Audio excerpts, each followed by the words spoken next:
pais podem ajudar as crianças que têm algum tipo de dificuldade de aprendizagem em casa? Esse é o tema do nosso podcast de hoje. Meu nome é Ariadne Abud. Estamos aqui com a Carol. A Carol que é psicóloga infantil, neuropsicóloga e psicopedagoga. Meu nome é Natália Eringe, a gente está aqui no nosso Infância e Consciência. E, Carol, eu queria começar pedindo para você explicar um pouco, né, para as pessoas que nos ouvem, quais são os transtornos, né, os principais transtornos de aprendizagem. Tá. Primeiro, quero agradecer, né, o convite por eu estar aqui. Me sinto muito honrada de estar aqui ao lado de vocês, né? E vamos lá, então, responder a pergunta. Bom, hoje, né, a gente se baseia no DSM-5-TR, que é o Manual Diagnóstico, e lá tem os transtornos de aprendizagem, que são transtornos que estão dentro dos transtornos do neurodesenvolvimento. O que significa, então, né? Que são dificuldades, pequenos atrasos, alterações do desenvolvimento que a criança começa a apresentar desde muito pequena, desde muito cedo. Porém, os transtornos de aprendizagem, eles são descobertos geralmente mais lá depois da alfabetização, daquela criança que demora muito para essa alfabetização. Hoje, o que a gente tem aí de normalidade, né? A alfabetização, ela começa ali no primeiro ano, mas diferente do que muitas pessoas acreditam, que no primeiro ano a criança já tem que sair lendo, escrevendo, né? Ela tem até o final do terceiro ano para ela adquirir, né, essa alfabetização. Isso é muito importante, né? Porque às vezes a gente vai ficando muito preocupado e é mais fácil que os pais entendam que até o terceiro ano ela deveria ter algumas habilidades adquiridas, é isso? Sim, sim. E ela tem também esse tempo, né? Até o terceiro ano, ela vai ter ali talvez uma dificuldade nesse período que pode acontecer, né? Que é diferente do transtorno em si. O transtorno, ele é persistente e ele vai trazer, vai se alongar, né? Lá pelo quinto, sexto ano, ainda a gente vai ter crianças que não conseguem ainda fazer uma leitura dentro de uma velocidade, também, né, esperada. O transtorno de aprendizagem, ele tem um diagnóstico que ele é comum entre a quarta série, né, quinto, sexto ano, normalmente as crianças são diagnosticadas. Mas é legal a gente falar também que desde a primeira série, por mais que haja esse tempo, né, para que seja consolidado, por exemplo, a leitura e fatos aritméticos, a gente já tem sinais precoces dos transtornos de aprendizagem, porque, como você falou, um transtorno do neurodesenvolvimento, então tem ali os marcadores que são fatores preditivos, né? Sim. Com certeza. Então, já tem que ficar de olho, né? No quanto na intensidade dessa dificuldade. E, porque tem só a parte da dificuldade dos transtornos, né? Só pra gente entender quais são os transtornos considerados aí de aprendizagem, é a dislexia, né? Que é o transtorno da dificuldade da leitura.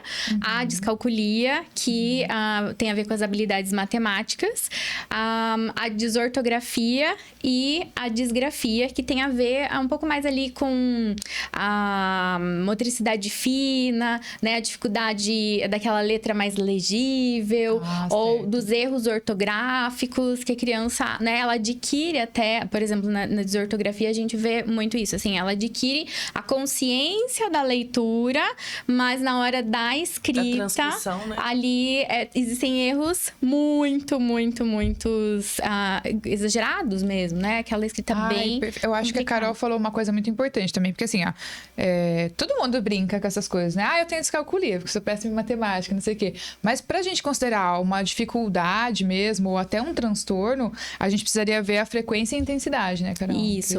E a descalculia é uma dificuldade numérica, né? Em coisas básicas. As pessoas acham assim, não consegue fazer frações, entender de PA, PG, essas coisas, Encontre né? o X. Quem não sabe fazer regra de 3 até hoje? A gente tem na matemática a questão da ansiedade matemática, né? Mas a descalculia, ela é realmente um transtorno muito de dificuldades iniciais, dificuldades básicas, né? No meu mestrado, por exemplo, a gente pegou um instrumento para poder verificar fatores preditivos nas crianças ali da pré-escola.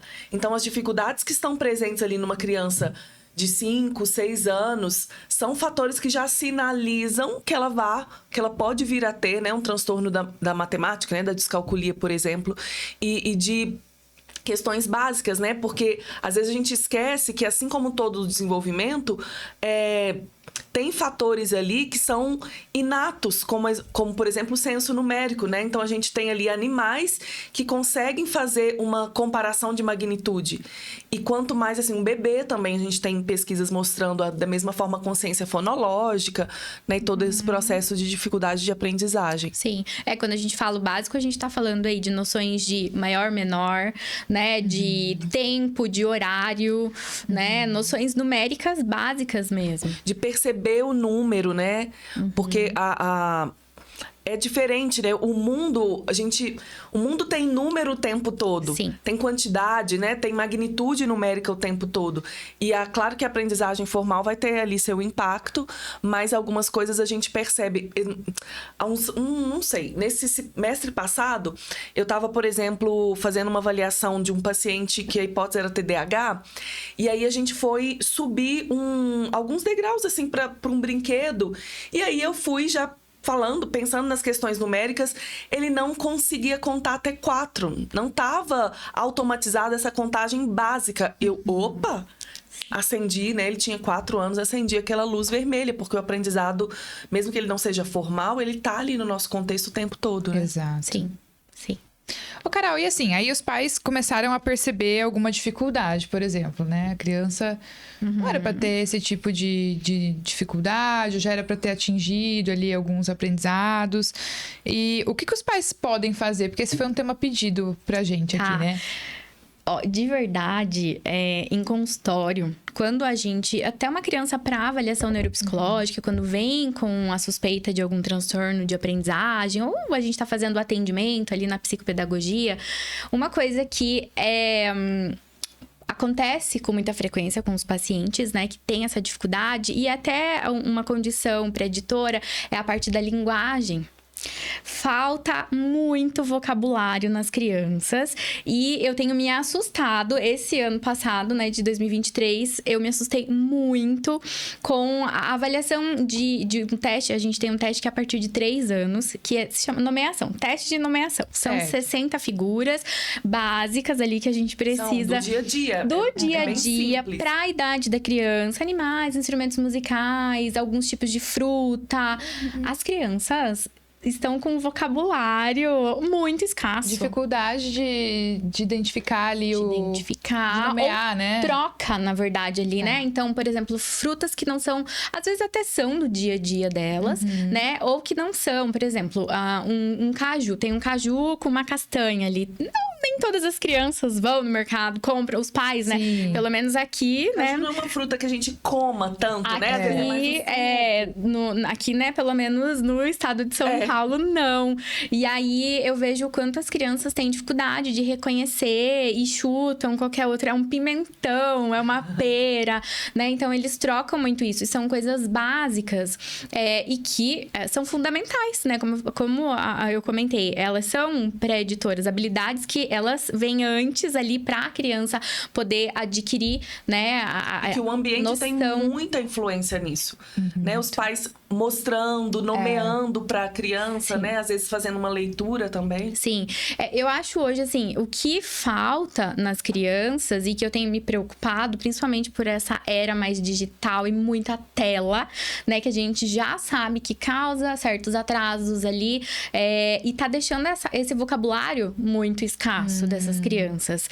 Então, eu gosto de dar o exemplo para os pais que o vocabulário, quando uma criança vai escrever, por exemplo, um texto, né? Ela pode escrever para mim que ela foi numa fazenda e que dentro dessa fazenda tinha um pomar, que já é uma palavra um pouco diferente, e que nesse pomar ela viu uma árvore de maçã, de laranja, e ela pode até inventar que ela viu uma árvore de abacaxi, que não existe, né? Mas está dentro ali, esse vocabulário existe, né? Ele tá amplo, então é uma frase completa, é um texto completo. Agora, se essa criança não tem vivência, não tem esse vocabulário, ela vai escrever que ela foi numa fazenda e viu uma árvore de laranja. Sim. E morre ali, Aham. né? Então, não tem toda essa continuidade mesmo para um texto. Então, e vem do vocabulário, do conhecimento dela. E da- Então, da o vivência e primeiro das é a linguagem experiências, né? ali, né? Então, antes de tudo, aumentar o repertório dessa criança a nível de linguagem Sim. mesmo. E acho que uma das coisas que prejudica também as crianças pequenas é quando as crianças apontam e os pais pegam, né? Sim. Então, a criança não fala água, ela aponta. E aí os pais já né, entregam tipo, pra Adivinham, né? criança. É um processo de adivinhação, Tó. sem dar oportunidade de aprendizado ali. Sim, E dentro, sim. para que a gente aumente esse vocabulário, a gente precisa ter um contexto enriquecido, né? Onde os pais falem com essa criança, cantem, contem histórias, ou tenham experiências culturais que seja numa fazenda, em ambientes ricos, né? Diferentes do que ela tem costume ali, que a gente ganha vocabulário também pela vida. Sim, Né? Onde sim. eu vou nomeando, olha, você viu aquela árvore que a gente passou? Eu não sei vocês, mas na minha infância, quando a gente viajava para a casa da minha avó, que era no interior de Minas, saía de BH para ir para Mutum, a gente ia falando quantos carros tinha, olha Sim. aquela árvore. Então os pais mediavam a realidade pra gente. E mediando essa realidade, pai, como chama isso aqui mesmo? Sim, Né? sim.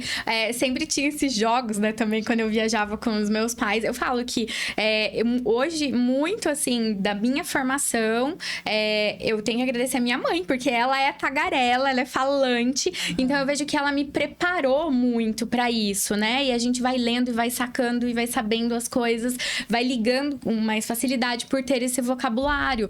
E de ficar fazendo brincadeira com placas de carro. Ah, agora objetos de tal cor, né? Sim. Imagina o que eu tô pensando aqui. Ah, e ficar uma dando muito legal dicas. também que a gente deu esses dias até numa entrevista, né? Tipo assim, de você ter que falar palavras que comecem com a letra N. Aí pode ir em qualquer categoria, né? Nariz, não lembro mais. Ou até você fazer pela categoria. Ou pela Né? categoria. Facilita a criança ali de entender essa palavra que a gente fala, o grupo semântico, né? Dentro de uma Aham. categoria. Né? E aí, ou o grupo fonêmico, que é o som do som. fonema da letra, que ela vai... Esse é um tipo E de tudo brincadeira isso são fácil que os pais aprendizados. conseguem fazer em casa. São aprendizados, né? A gente brincar em casa, a gente estar ali vivendo.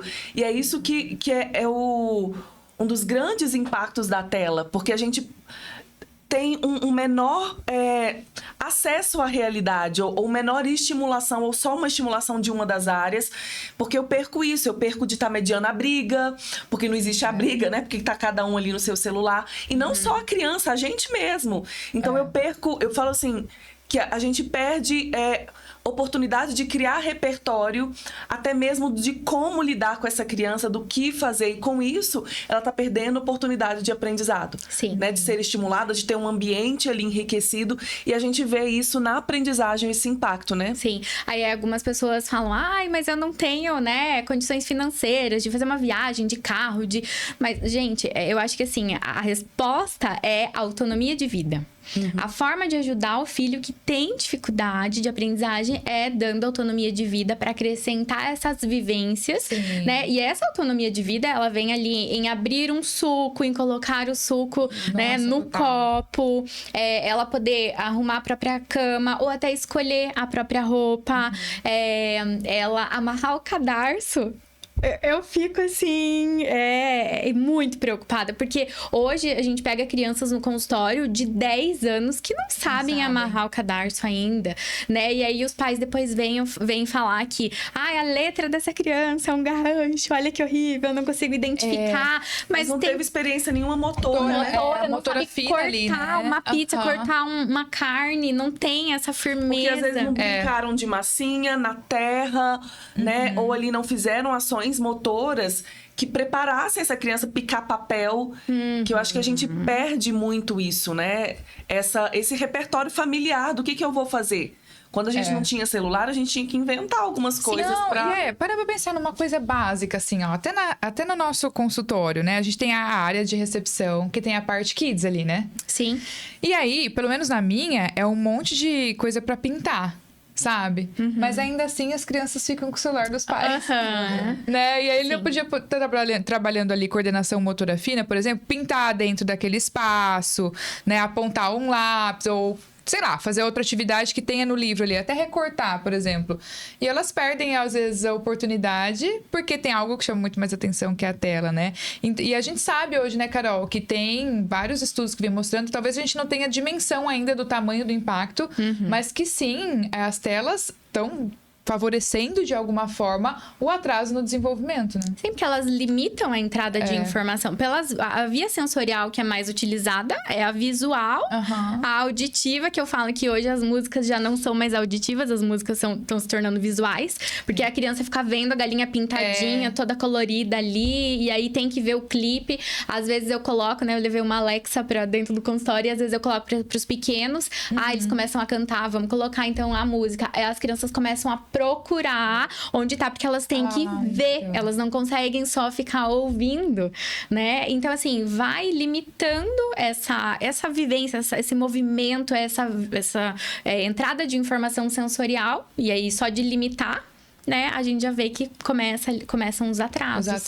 E dentro aqui do transtorno de aprendizagem, quando essa criança tem esse diagnóstico fechado, né? Então, os pais vão melhorar a questão da linguagem, enriquecer esse ambiente. Mas e quando a gente tem um diagnóstico fechado? Tem, além da terapia, tem algo a se fazer dentro da escola? Precisa-se de adequação? Como que é isso? Sim, a gente vai... Isso é individual, né? De acordo com a dificuldade da criança. Então, a gente vai primeiro fazer orientação para a professora para explicar, né? Quais são as dificuldades dessa criança, qual é o transtorno que ela apresenta. E aí, a gente vai pedir algumas modificações, né? Então, por exemplo, na dislexia, a criança, ela consegue até adquirir com muitas terapias, né? Com muito treino ali, adquirir uma leitura, dependendo ali do quanto tá comprometido essa parte da leitura. Só que, às vezes, a letra de máquina, né, que é uma letra diferente, porque a gente aprende, né, 4 tipos de letra. Então, tem aquela letra de forma que é a primeira que a gente aprende, às vezes ela é a mais fácil, porque ela é a de entrada e ela tem menos traços, né? Então, aí a gente já pede pra escola fazer uma prova, né, com um espaçamento maior, ou legal. dar um tempo a mais para essa criança para fazer com essa letra específica, a letra de caixa alta, para a criança conseguir reconhecer, ou às vezes tem que fazer uma prova oral, né? Porque a criança ela aprende o conteúdo, ela tem o conhecimento. A dificuldade dela é na hora da leitura, na hora da escrita, né? E aí tem que fazer adaptação. E as escolas, elas sabem disso, elas também estão abertas a isso, de alguma forma, né? Porque dá trabalho adaptar para um aluno, né? Mas é a lei também, né? É a lei, mas a gente ainda tem muita dificuldade. Tem escolas que é só entrando com ação judicial para ter uma adaptação de material, ou fica aquele jogo assim. Aí precisa do laudo, aí precisa não sei do quê. Às vezes eles falam, esse laudo é muito antigo. Sim, tem isso também. Dificulta, né? O acesso que é direito da criança. Aí a gente pede, né, o PEI, que é esse programa especializado ali para individual, né? E aí eles ficam jogando, não, é a psicopedagoga particular que tem que fazer, e a gente sabe, não, é a escola, a gente pode ajudar, orientar, mas né, a escola, é o dever da escola fazer. Bom, acho que no meio disso tudo, acho que por isso que pediram esse tema pra gente também, porque a escola às vezes dá uma falhada.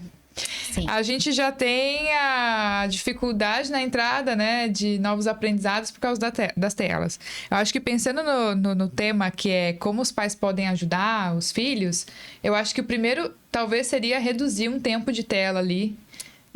E aumentar o vocabulário, pelo que você vem falando, né? As vivências, a autonomia de vida. Enriquecer o ambiente, né? O ambiente. É levar a criança no mercado. Hoje não se acontece muito, porque acho que, né, tem aquele momento lá das birras, que a criança quer pedir tudo. Então, é muito mais fácil não levar a criança, privar ela dessa experiência para que não dê trabalho, do que ensinar ela que ela tem que esperar, que ela vai ficar no carrinho, ou que ela não vai comprar aquilo, né? Já avisar, antecipar ali, hoje a gente não vai comprar, ou você pode escolher uma coisa, né, dentro de tal valor. Então, é muito mais difícil, né? Esperar a criança adquirir essa aprendizagem aprendizagem, então os pais privam. E aí começa a acontecer esse ambiente que não está enriquecido, né? Porque aí diminui a oportunidade de aprendizado, né? Acho que uma outra coisa legal da gente falar é que o transtorno de aprendizagem é diferente de ter inteligência. Sim. Né? Então, assim, ter um déficit cognitivo é diferente de um transtorno de aprendizagem. Porque, às vezes, as pessoas acham que a dificuldade de aquisição de leitura é porque essa criança tem deficiência intelectual, né? E não é algo que está dissociado no cérebro. Sim. Claro que pessoas que têm deficiência intelectual vão ter, sim, dificuldade, podem ter dificuldade maior para adquirir esse aprendizado, mas não é a mesma coisa, Não, né? assim como quem tem, né, o transtorno do desenvolvimento intelectual vai ter dificuldade de autonomia de vida, né? Então, é um atraso global. Sim. Diferente, o transtorno de aprendizagem ele é específico. Então, ela vai ter uma inteligência, ela vai adquirir, né, o conhecimento dela, ela vai ter uma memorização boa, né, ela vai ter uma boa atenção. E aí, né, além disso, mesmo tudo preservado, esses aspectos cognitivos preservados, ela tem a dificuldade ali bem pontual, bem né? pontual, Porque o nosso cérebro ele é todo ali, né? especializado, né? Então, a gente tem áreas diferentes e essa codificação e decodificação desse tipo de informação é que está ali prejudicado, né? Nessa aquisição dessa memória de longo prazo. Porque, às vezes, o que eu vejo muito dos pais, quando a gente fala assim, nossa, tem um transtorno de aprendizagem, a primeira coisa que vem é, meu filho tem uma inteligência rebaixada, né? E não necessariamente. A gente pode até ter uma comorbidade, né? Que são dois transtornos vindo juntos aí. Mas a dificuldade na aprendizagem, ela é específica, né? E não é algo que envolva a capacidade de aprender de forma geral, né? Que é a questão da inteligência. Sim. E eu gosto de falar muito para os pais, quando eu dou uma devolutiva de avaliação neuro, que para eles entenderem que o mais importante é a autonomia de vida. A criança... Por quê, né? Eu tenho tios aí que não foram para a escola, né? Fizeram o primeiro ano até o quarto ano e eles conseguiram casar, dirigir um carro, ter uma empresa, conseguiram ali do jeitinho deles, mas conseguiram. Então, é muito mais importante essa autonomia de vida, né? Porque, claro que o estudo, ele traz facilidades. Abre portas, né? Ele abre portas, né? Mas a vida funcional, ela é muito importante. Ela é muito mais importante. Essa semana, um amigo meu, eu fiquei sabendo que o pai dele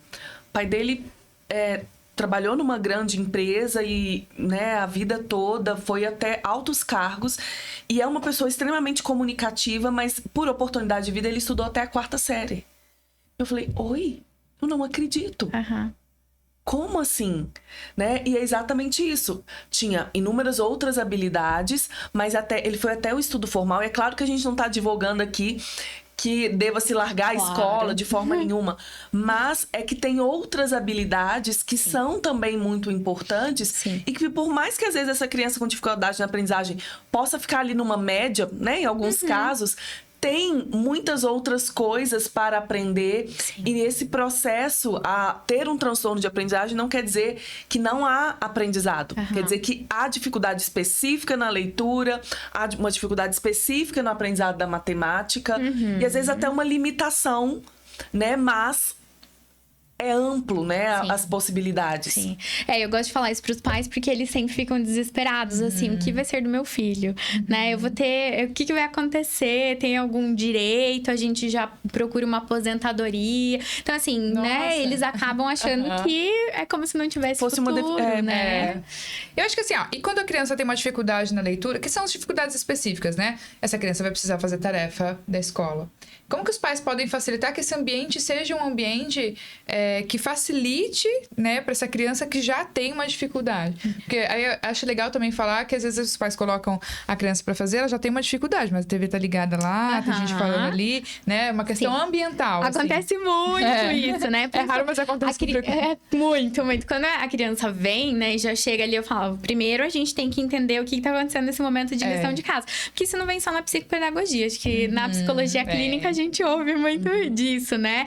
É a hora da lição de casa, casa é uma tortura. Nossa, é terrível lá em casa e tal. Então eu sempre falo, a gente vai organizar. Primeiro, é uma responsabilidade da criança. Ela tem um local pra fazer isso? Ah, não, ela faz na mesa da sala, na mesa de jantar. Eu tô ali preparando o jantar e a criança... E aí eu fico imaginando aquele ambiente da criança tentando fazer a lição e o irmão mais novo gritando, a TV ligada, o pai chegando no trabalho, a mãe... A panela batendo ali. Exatamente, né? E aí não, pera, vamos primeiro procurar um espacinho, uma escrivaninha, né? Eu sempre oriento pros pais, não peguem uma mesa que seja de vidro, porque pra criança que já ali tem uma resistência, às vezes, ao esforço mental, que vai fazer uma atividade que a lição de casa já estudou, já foi pra escola, às vezes tá cansada, e aí qualquer coisa vai ser um distrator. Então eu falo, gente, tentem pegar, né, uma mesa branca, pra também não dar muito contraste na folha, né, que geralmente a folha dos livros são brancas, uma mesa limpa, a criança ela vai se organizar antes de começar essa lição, sempre falo, o que ela vai precisar? Borracha e lápis? É isso, ponto, não tem que ficar com o estojo ali, porque toda hora ela vai, ai, peraí, eu vou procurar, eu vou trocar. Então vai prolongando ainda mais esse momento, né, a importância dos pais acompanharem. Tem crianças de 6 anos que os pais deixam os pais acham que já tem que super ter autonomia. Pra isso, sim. Exatamente. Sabe uma coisa que eu gosto de falar com os pais nesse sentido também? Eu falo assim, olha, gente, eu odeio fazer musculação. Então, o meu esforço para me manter nesse comportamento é difícil, é pesado. Então, se o seu filho ele tem dificuldade na aprendizagem, ele não vai amar aquilo dali. Então, fazer lição de casa é algo mais difícil. Imagina você fazendo o que você tem mais dificuldade. Então, o ambiente ele tem que eliminar todas as barreiras para facilitar, para deixar aquilo mais prazeroso. E lembrando que eu começo a ter um histórico de reforçamento não agradável nessa aprendizagem. Então, eu preciso tornar e facilitar para que essa criança engaje melhor, porque ela já tem uma dificuldade específica. O cérebro dela já processa essa informação diferente, né? Então, o ambiente tem que dar um suporte para que a gente tenha um reforçamento adequado, né? Positivo aí para essa aprendizagem vir. Já é difícil para essa criança que tem dificuldade em aprendizado se sentir motivado para fazer a tarefa. Às vezes a criança nem tem dificuldade, mas na hora da lição de casa ela não se sente motivada, né? Porque ela já fez tantas coisas ao longo do dia. Outra coisa muito importante é o horário, né? Eu tive um pacientinho que a mãe veio com essa queixa e aí eu pedi para ela relatar um pouquinho, né? O que acontecia. E aí ela falou, de manhã ele acorda, fica em casa, brinca, daí ele vai pra escola. Quando ele volta da escola, eu e o meu marido, a gente vai pro clube, porque a gente faz academia lá, e ele fica fazendo aula de luta, ou ele faz natação. E aí, quando a gente chega em casa, mais ou menos por 9 horas da noite, aí a gente janta, toma banho e eu vou fazer lição com ele. E aí, assim, a gente já começa a se preocupar, assim, que horas essa criança dorme. Imagina o cansaço, né? Corporal mesmo, ali, do dia todo. Imagina o mental. É muito mais difícil se concentrar. Pra depois da natação, do banho e da comida. Exatamente. Eu só quero cama. Eu também, exatamente. E aí, eu falei pra mãe, mas você fica com ele de manhã, por que vocês não fazem? Porque é muito corrido. De manhã eu tenho que arrumar a casa, eu tenho que fazer almoço, eu tenho... Então, peraí, a gente vai ter que arrumar a sua rotina. Né? Primeiro, por quê? Porque ele vai acordar descansado. Vamos sentir como que é de manhã, ele fazendo descansado, toma um café, pronto, vamos lá. Imagina você se livrar também de um compromisso já, que não é a coisa mais agradável, mas tem criança que gosta, né? Mas tô falando de uma criança que já não se sente muito motivado pra você. Você fala, já fiz de manhã. Com a gente é assim também, você fala, nossa, isso eu já fiz. Agora eu já posso fazer isso, aquilo, eu vou pra escola, vou pra natação, não sei o que lá, e eu posso dormir. Senão a criança já fica preocupada. Ai, vou ter que fazer tarefa. Esses ajustes ambientais são muito importantes, né? Por isso que eu acho que uma mudança no horário já modifica, dificulta, né? E realmente, assim, às vezes o horário do para casa, né? O do dever de casa, vira um caos familiar. Né? E é um momento de estresse. Carol, tem mais alguma orientação que você queira dar para os pais, né, sobre tanto transtorno de aprendizagem, qual suporte? Eu acho que é isso, assim, enriquecer esse ambiente, né, onde puder levar esse filho para ensinar ele a esperar, a ter noções. No mercado, eu sempre falo para os pais, peça para a criança pegar tal coisa, né, então eu quero um feijão, quero uma lentilha, grão de bico, coisas diferentes, ele deixa ela vivenciar isso, participar, né, porque tem a parte afetiva também, da criança se sentir útil, de fazer parte daquela rotina, daquela família, o pertencimento a esse ambiente. Não é só uma criança que tá ali, tá nas telas, que tá enquanto os pais estão fazendo as coisas. Não, ela é pertencente a esse lar, a essa família. Acho que isso ajuda bastante. A questão da lição de casa é colocar uma rotina, né? Não tem lição de casa todos os dias. Então, coloca ali uma leitura, já vai expondo essa criança, né? Ao que vai ser preciso lá na frente. Também, em algum momento, vai chegar a lição de casa todos os dias. E colocar na rotina, né? Porque senão fica jogado. E aí, claro que toda vez que você chamar essa criança pra fazer a lição, ela não vai querer, porque ela vai parar de assistir TV. Ela vai, né, parar de brincar com os amigos pra fazer lição. É muito mais difícil, né? Se tá na rotina, ele já entende que em algum momento ali ele vai ter que fazer e ok. E aí dá previsibilidade, né? Ser sempre o mesmo horário ali, né? E a previsibilidade diminui a ansiedade. Então, já contribui pra certeza. Porque a ansiedade também gera algumas questões cognitivas de dificuldade ali. Porque se a criança tá muito preocupada, né, ela tem mais dificuldade de reter a informação que ela acabou de receber na escola e tudo mais. Ocupa a memória operacional, como vai aprender, Exato. Né? Então, é aquela avaliação que a gente faz, né? Então... Falando nisso, a gente não comentou, mas as questões emocionais também interferem, né? De alguma forma, a criança pode estar apresentando alguma dificuldade na alfabetização, alguma coisa, mas pode ter questões emocionais que estão envolvidas com isso A também. regulação emocional é um fator preditor, né? Para aprendizagem. Uma baixa autoestima. Exato. Né? Não se Tem várias outras coisas, né? Às vezes a criança também tá com uma ansiedade social ali. Ela tem dificuldade de perguntar pra professora e pra falar que ela não entendeu. E aí ela carrega aquela dificuldade pra frente, né? Na verdade, ela não tá conseguindo aprender, mas ela tá com dificuldade de dizer a dificuldade dela, né? E aí fica com dúvidas, logo também o processo da aprendizagem fica desagradável, né? Porque se eu não, muitos dos conhecimentos, eles são procedimentais. O que eu aprendi agora interfere no próximo passo. Né? E aí vai virando uma bola de neve dessa dificuldade. Porque precisava daquele... A matemática é um exemplo muito claro disso, né? A gente aprende o básico pra ir aumentando a complexidade, mas se eu perdi o fio da meada lá atrás, aí vai ser muito difícil de pegar mais lá na difícil frente, depois. Carol, muito obrigada. Eu que agradeço, né? Foi muito bom. Acho que é um tema, ainda mais agora que envolve volta às aulas, né? É importante a gente observar isso. E fazer essas mudanças, não só tudo que você orientou de enriquecimento ambiental, né? De trabalhar essa rotina para todas as crianças, independente de ter ou não uma dificuldade na aprendizagem, né? Com certeza. Muito obrigada, Carol. Eu que agradeço. Esperamos te ver novamente, viu? Até mais.